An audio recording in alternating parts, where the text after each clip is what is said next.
Assalamualaikum warahmatullahi wabarakatuh. Perkenalkan, nama saya Nur Zahroh dari mahasiswa IAIN Kudus dari Tadris IPA C.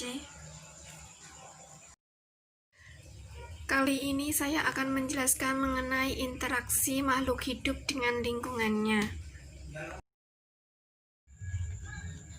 Kali ini saya akan menjelaskan mengenai interaksi dalam ekosistem membentuk suatu pola. Di alam ini tidak ada satupun organisme yang dapat hidup dengan sendiri. Setiap organisme selalu membutuhkan organisme yang lain. Adanya saling membutuhkan antara organisme ataupun dengan organisme lain menimbulkan yang namanya interaksi. Bentuk interaksi sangat erat dengan antara dua jenis makhluk hidup sehingga membentuk hubungan yang sangat khas yang biasa disebut dengan simbiosis. Dalam kehidupan terdapat 3 bentuk simbiosis. Yang pertama simbiosis mutualisme, kemudian simbiosis komensalisme, yang terakhir yaitu simbiosis mutualisme. Kali ini saya akan menjelaskan mengenai interaksi antara komponen biotik dan abiotik. Dalam suatu ekosistem, komponen abiotik berpengaruh atau menentukan jenis makhluk hidup yang sesuai dengan lingkungannya. Sebaliknya, komponen biotik pun berpengaruh pada komponen abiotik. Ekosistem sendiri adalah suatu sistem ekologi yang berbentuk oleh hubungan timbal balik antara makhluk hidup dengan lingkungannya. Komponen-komponen membentuk ekosistem adalah komponen hidup atau biotik dan komponen tak hidup atau biasa disebut abiotik. Komponen tersebut berada dalam suatu tempat yang berinteraksi membentuk suatu kesatuan yang teratur. Secara alami, ekosistem dalam keadaan seimbang. Keseimbangan akan terganggu bila ada gangguan yang dari luar, semisal bencana alam atau campur tangan manusia yang tidak bertanggung jawab. Komponen ekosistem tidak dapat berdiri sendiri. Mereka saling tergantung. Satu komponen biotik yang ada di ekosistem ditunjang oleh komponen biotik lainnya. Dalam ekosistem sering terjadi yang namanya perubahan populasi tumbuhan herbivora, karnivora, atau biasa disebut komponen biotik. Alam akan mengatur ke ekosistem sedemikian rupa sehingga perbandingan antara jumlah produsen dan konsumen selalu seimbang. Keseimbangan alam atau ekosistem akan terpelihara bila komponen-komponen atau komponen biotik maupun komponen abiotik dalam keadaan seimbang. Untuk menjaga keseimbangan pada ekosistem, maka terjadi peristiwa yang namanya makan dan dimakan. Hal ini bertujuan untuk mengendalikan populasi suatu organisme. Peristiwa makan dan dimakan antara makhluk hidup dengan makhluk hidup lainnya dalam suatu ekosistem akan membentuk yang namanya rantai makanan dan jaring-jaring makanan. Yang namanya rantai makanan, perhatikan pada gambar di samping ya. Dalam suatu ekosistem terjadi peristiwa makan dan dimakan dalam suatu garis lurus yang disebut dengan rantai makanan.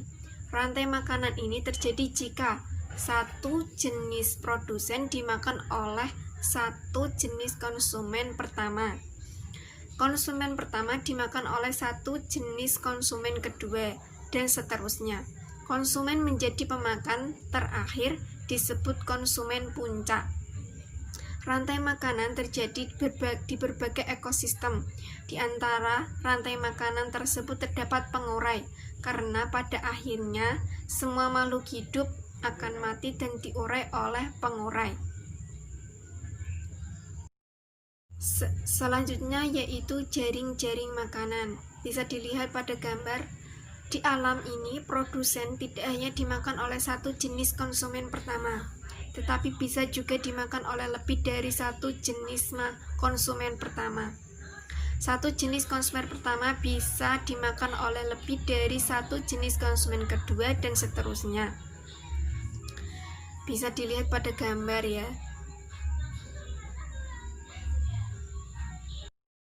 Yaitu piramida makanan, bisa dilihat pada gambar. Dalam ekosistem yang seimbang, jumlah produsen lebih banyak daripada jumlah konsumen tingkat 1. Jumlah konsumen tingkat 2 lebih banyak daripada konsumen tingkat 3. Demikian seterusnya. Hal ini disebabkan oleh hilangnya energi pada setiap tingkat makanan. Jika rantai makanan digambarkan dari produsen sampai konsumen tingkat tinggi, maka akan terbentuk suatu piramida seperti gambar di samping. Setiap tingkat organisme menempati tingkat tertentu yang disebut dengan tingkat tropik. Tingkat tropik tersebut dapat dihitung berdasarkan jumlah individu, biomasa, dan kandungan energi. Berbentuk tingkat tropik dinyatakan dalam perbandingan luas disusun melalui dari tingkat tropik sampai tingkat tropik tertinggi. Selanjutnya yaitu macam-macam ekosistem. Ekosistem dibagi berdasarkan dua yaitu berdasarkan proses terbentuknya. Ekosistem dibagi menjadi dua, yaitu ekosistem alami dan ekosistem buatan. Ekosistem alami yaitu ekosistem yang terbentuk secara alami tanpa campur tangan manusia, misalnya laut, hutan, sungai, gurun, dan masih banyak lagi.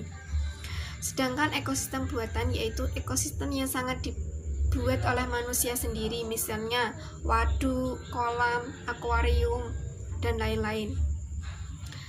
Berdasarkan habitatnya, ekosistem dibagi menjadi dua golongan. Yang pertama ekosistem darat atau yang disebut dengan terestrial, misalnya hutan, gurun, padang rumput. Yang terakhir yaitu ekosistem perairan atau disebut akuatik, ya berada di laut, sungai, dan lain-lain.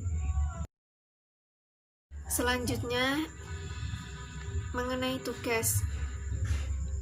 Amatilah pada gambar di samping. Yang pertama, perhatikan gambar di samping. Berapakah rantai makanan yang terlihat pada gambar jaring-jaring makanan tersebut? Kemudian tulislah rantai makanan yang Anda temukan pada gambar. Kemudian tulis pada buku tulis beserta bentuk interaksinya. Yang ketiga, amatilah di lingkungan kalian mengenai interaksi makhluk hidup yang ada di sekitarmu. Kemudian tulis pada buku tulis. Sekian dari saya. Apabila ada kesalahan, saya mohon maaf sebesar-besarnya.